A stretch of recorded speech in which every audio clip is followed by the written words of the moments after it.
orta gec gül açan sortlardan Skina sortunu qeyd etmək istəyərdim ki, indi Maxima üstündə çox məhsuldardır, amma istehlakçı baxımından, yəni dadı biraz çox aşağı olan, nisbətən turş olan bir gilas növüdür Skina, amma tozlayıcı kimi yaxşıdır, çünki S4 ştrix alelinə malikdir. Digər sortları, özü ilə eyni vaxtda gül açan sortları yaxşı tozluyur.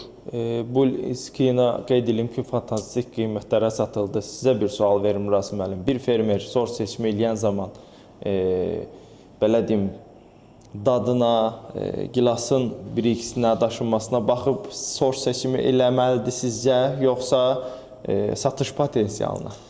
Yəni mənim fikrimcə belə bu ilki konjunkturaya uyğun satış strategiyası qurmaq düzgün deyil.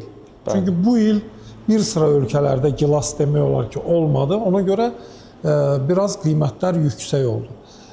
Amma baxmaq lazımdır yenə də bir sıra göstəricilərə, kalibra, dad potensialına, Brix-a, bunların heç birinə əslində Skina sortu cavab vermir.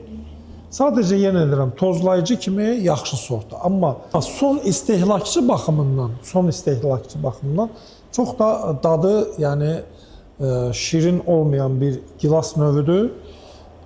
Tozlayıcı kimi mən yenə də məsləhət görürəm, amma ana sort kimi onun əkilməsi digər illərdə sizi yanılda bilər. Bəli. Yəni bu il yaxşı satılması o demək deyil ki, bunu ana sort kimi əkmə. Ana sort kimi hər zaman kalibri biraz böyük olan, nisbətən şirin olan, Brix-i yüksək olan gilaslara üstünlük vermək lazımdır.